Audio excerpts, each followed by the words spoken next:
I have this ID in my hand like this, and I turn and I look because my supervisor said something, and he reached out and snatches his ID. I'm like, whoa, hey, hold on, man. He's like, what, it's my ID, isn't it? And turns and walks all the way out.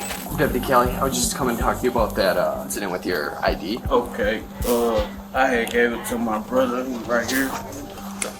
On March 15, 2024, Milwaukee County Sheriff deputies were dispatched to General Mitchell International Airport after a man presented a fraudulent identification document to TSA agents and then fled the security checkpoint before officers could detain him. Magnifying camera, and the ID is totally bogus. Every square inch of this thing is pixelated under the camera, so I'm like, this is fake. So I call my boss up. He happens to be off the checkpoint at the time, so the guy starts getting a little antsy, and he's like, hey, I gotta go to the bathroom real bad. Where's the bathroom? I'm like, well, there's one on this side, we'll get you in, whatever. He goes, no, man, I gotta go right now, I'm like, well, it's over there, I can't, hold him. So he walks over there. While he's in the bathroom, my boss comes up. He goes over to the bathroom, finds the guy and brings him back. Yeah. He then calls, the CC and everything like that. And the guy's like, yeah, my flight's leaving, man. It's 5:40. I'm just going to rebook. And I'm like, oh, they can do that for you down at the gate, man. We're just going to get this thing, squared away, whatever. I have this ID in my hand like this, and I turn and I look because my supervisor said something, and he reached out and snatches his ID. I'm like, whoa, hey, hold on, man. He's like, what, it's my ID, isn't it? And turns and walks all the way out in the parking lot.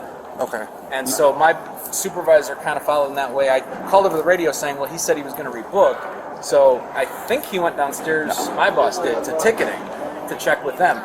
The guy certainly did not. He walked straight out into the parking lot. Do you know what he looks like? He's a fairly tall black male, about your height. Kind of like mini dreads, where they're about that tall. Yeah. Thinner build or bigger build? He's bigger. He's bigger. Like a light colored jeans he's wearing real low with gray boxers. Okay. And he's got a green camouflage backpack with orange piping. So black male, about 6 feet. Was he wearing a coat or a t-shirt or? That I don't remember. Did he have any jewelry or stuff like that? Not that I saw. Right. Any teeth grill or something like that? Or? Thought he had some facial hair, but nothing teeth-wise that I recognized. Okay. Dreads. If you want, I'm black gonna male, go search 6 real foot. quick, okay? Hi, folks. Quick question for y'all. Did you happen to see a African American male about my height, maybe about my build, maybe a little bit thinner, he had a green green backpack with some orange tubing? Did he happen to walk this way? I just got here a few minutes ago. Yeah. Okay. And did not see anyone like that here or elsewhere. Okay. I was downstairs in the ticketing area Yeah. before I came up here. I did not see anyone like that there Okay. either. And you guys have been staying here for about 5-10 minutes? Oh, not even 5. Okay. Yeah. Alrighty, thank you all. Deputy Kelly, I was just coming to talk to you about that incident with your ID. I'm just trying to figure out what's going on with that. Okay, I had gave it to my brother who's right here. Here, you can say something. Okay. Yeah. Your brother's here. You can sit down. I'm 410, Eric. Do you have you gave your brother your ID? Yeah. Alright. Where's your brother at? He over. Alright, you don't have to go for any of this. Okay, What is your last name? You can sit down. Okay. Alright, I've said multiple times. Just stay seated. Yes, hello. Alright, what's your last name then? My last name is Payne. What? Payne. P-A-Y-N-E? Yep. Alright, first name? Nicholas. N-I-C H-O-L-S. O-L-A-S S. or Yep. just S? Yep. S. O-L-S? Yep. Alright. Middle initial? D. Yep. Your ID is going to come out of Wisconsin? No, it's coming out of Tennessee. Tennessee? Yep. Alright. So you don't have your ID on you anymore?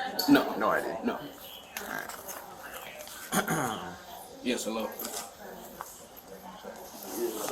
I just have to run his name. 410, 414 with that individual's name.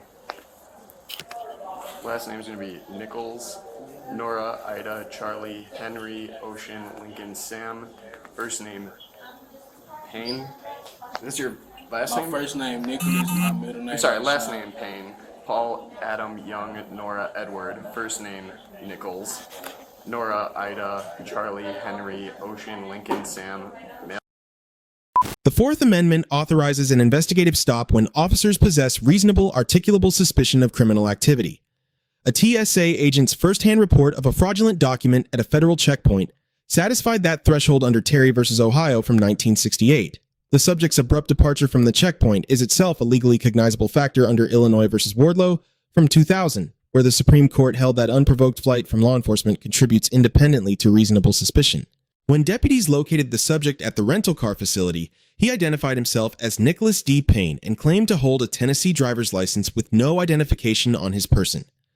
Wisconsin Statute Section 968.24 requires a person to provide their name during a lawful investigative stop and providing a false name. At that point is a separate criminal offense under state law. The misspelling of the alias surfaced during radio transmission. Under the totality of circumstances standard from Illinois v. Gates 1983, probable cause does not require a single decisive fact. The fraud report, the unexplained flight, the absent identification, the misspelled alias, and the contradictory account of his companion collectively established a legally sufficient basis for arrest. So we're gonna bring you back there, just get all your information, make sure it's correct. We'll carry this stuff for you. No, that ain't one right there. This is one right here. Alright, you face that way. Okay. Just put these on, What is I'm getting the time for? just to see, make sure your ID and everything lines up. So face that way for me.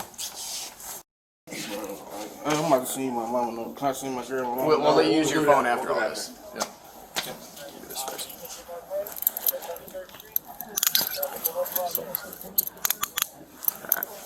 Yes, sir. I call my mama number for me. Alright. I don't know what it is. Hey.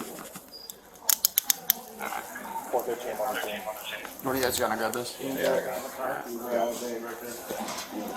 That's my bag. What do you guys have? Squads in your bag? No, that ain't my bag right there. That's my bag right there. That one's it? That one's yours? This black one right here, I was seeing. That's not your bag? This is your brother? No, that's my cousin. This is mine. You gave him your ID?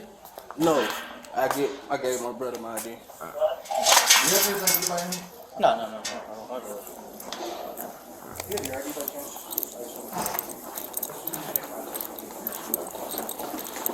I'm saying, like, what is I'm being? Once in custody, deputies conducted a search incident to arrest authorized under United States v. Robinson from 1973, which holds that a lawful custodial arrest justifies a full search of the person and immediately associated effects without a warrant. The fake identification recovered from his pocket and more than 150 fraudulent checks totaling over $240,000 found in the backpack fall squarely within that doctrine.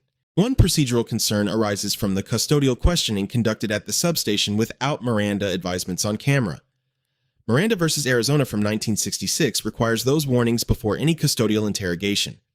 The physical evidence survives this issue under the inevitable discovery doctrine from Nix v. Williams 1984, which holds that evidence obtainable through an independent lawful process remains admissible regardless of any prior constitutional violation.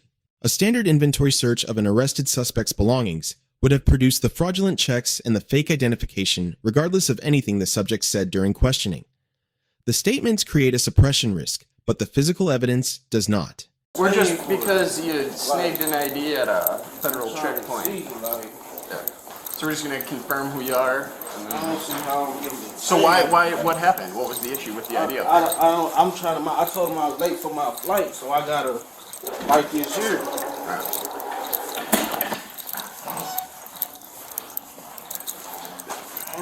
I can't even. I'm getting tired. I can't even be on my phone.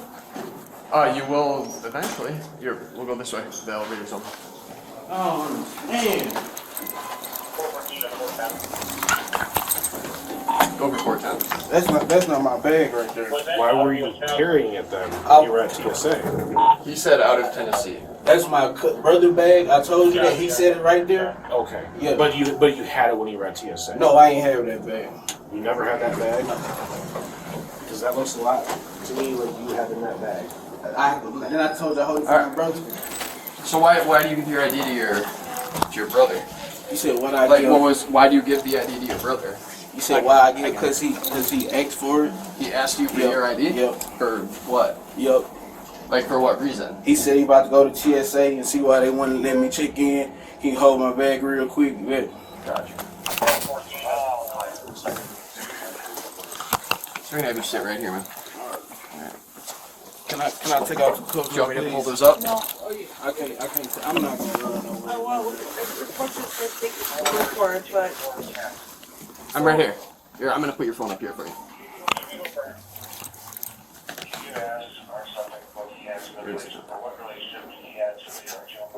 So what was that guy was who to you? The one that we saw in there?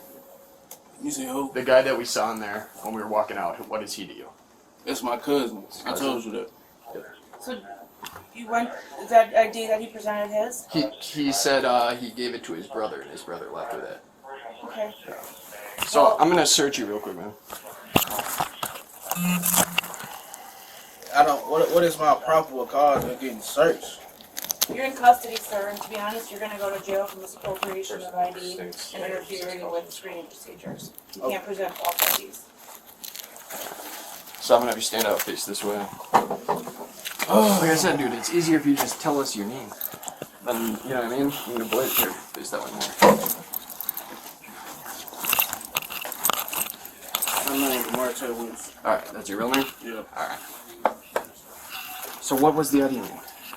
You say what? You was don't, the like, ID? am I gonna find the ID? What, Yeah. what is on you? Yeah. Where is it? In my pocket. In your pocket right here? Yeah.